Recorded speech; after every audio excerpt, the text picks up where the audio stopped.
Le sujet du jour n'est pas sur le management de transition. On ne va pas attaquer dès le matin comme ça de manière directe sur ce sujet. Mais en revanche, chaque vision Procadre a un sujet proche de la transformation, un sujet qui nous est cher et qui, bien évidemment, est source de nos projets réguliers de mission de management de transition. Voilà.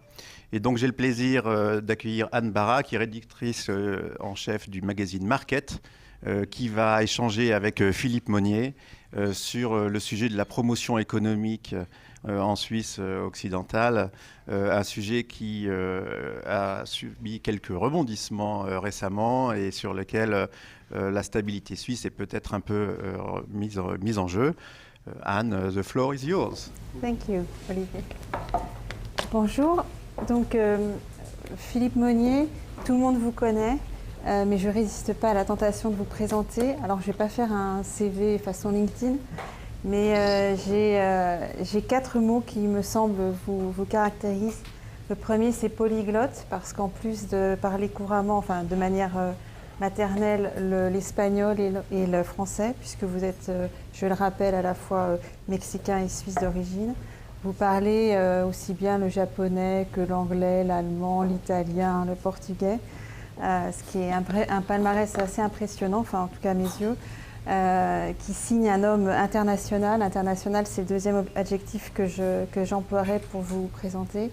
International aussi bien par votre formation initiale, puisque je rappelle que vous êtes d'abord sorti ingénieur du Monterrey Institute of Technology avant de rejoindre et de faire brillamment un MBA à Wharton University, que dans votre carrière professionnelle, puisque en 1996 vous êtes rentré chez Dupont de Nemours à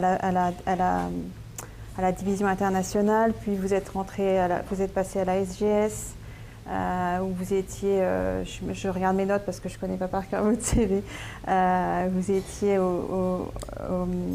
vous occupiez de l'audit de l'Asie et de l'Afrique, puis ensuite, après un passage chez McKinsey, vous avez rejoint le groupe Schindler, vous êtes resté en tout 13 ans avec un intermède. Donc vraiment des grands noms internationaux de l'industrie. Et vous avez même fait des séjours à Singapour, d'abord au Japon, puis à Singapour, toujours pour Schindler. Bien sûr, avant de rejoindre, vous a amené aussi beaucoup à voyager et à utiliser ce profil international dans les pays d'influence du GGBA que sont les États-Unis, je le rappelle, l'Allemagne, la France, l'Italie et les BRICS. Ensuite, vous êtes d'après moi un entrepreneur dans l'âme. Non seulement parce que vous avez monté votre société, que de 1996 à 2010, vous avez été CEO d'une plateforme e-commerce. Enfin, vous êtes d'ailleurs, on en parlait tout à l'heure, mais le e-commerce est quelque chose qui vous tient à cœur. Et vous êtes aujourd'hui CEO de Monnier Business Consulting ici en Suisse. Et puis, tout ça va avec le reste, vous êtes un homme d'influence et un homme de réseau. Et je pense que cette capacité à animer un réseau international est probablement, comme on dit aujourd'hui, dans votre ADN. Donc si homme de réseau et d'influence, vous pourriez presque être à ma place, vous êtes journaliste, je passe sous silence le fait que vous êtes professeur. Donc je m'arrêterai là parce qu'on n'a pas forcément de temps pour...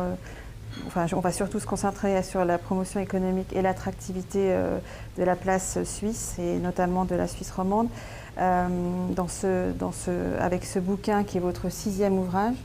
Et je vais vous poser quelques questions-réponses. C'est le format que vous avez choisi pour ce livre qui compte une quinzaine de questions. Et vous pourriez faire les questions à ma place d'ailleurs aujourd'hui. Donc je vous résumerai comme un leader d'opération, parce que vous êtes un homme d'opération, un leader d'opinion, passionné par le développement économique et le rayonnement international des sociétés que vous conseillez avec talent. Voilà. Donc la première question, donc on parlait de l'attractivité de la Suisse. Comment évolue pour vous cette attractivité en fonction des des événements récents, bien sûr le Francfort depuis le 15 janvier dernier, enfin 2015, les nouvelles conditions cadres, en particulier fiscales, le RI3. Est-ce que vous pensez que l'attractivité de la Suisse est affectée par ces événements exogènes? Et voilà.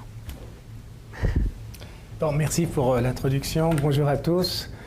Donc, concernant votre question, moi je pense que l'attractivité de la Suisse, elle est très très bonne, elle reste très bonne. La Suisse est toujours première dans le classement de World Economic Forum sur la compétitivité des nations. Elle était encore meilleure peut-être avant 2008, où il y avait des conditions complètement exceptionnelles.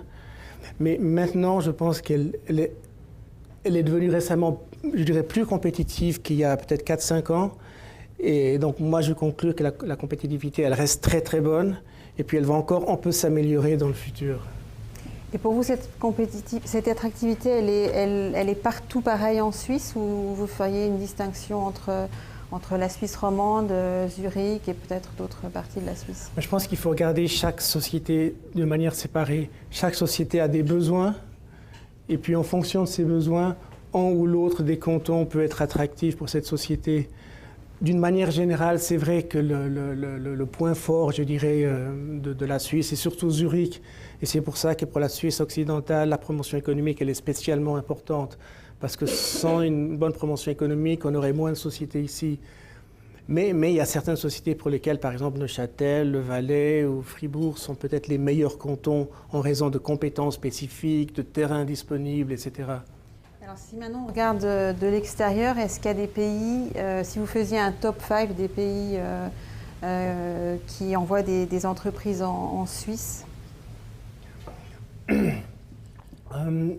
Moi je pense qu'il faut différencier deux choses. Une chose, c'est les sociétés qui viennent naturellement, puis l'autre chose, c'est les sociétés qu'on va vraiment chercher, qu'on va vraiment convaincre.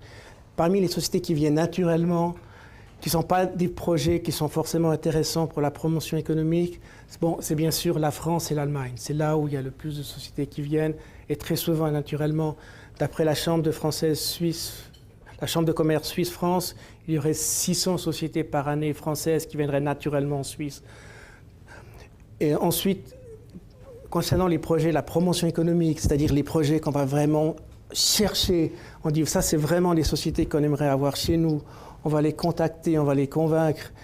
Là où il y en a le plus, traditionnellement, c'est les États-Unis. C'est moins le cas maintenant.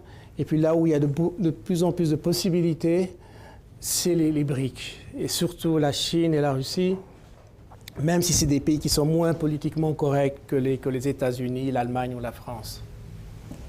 Et le profil de ces sociétés, est-ce qu'on peut tirer des grandes lignes ou est-ce que c'est tout profil?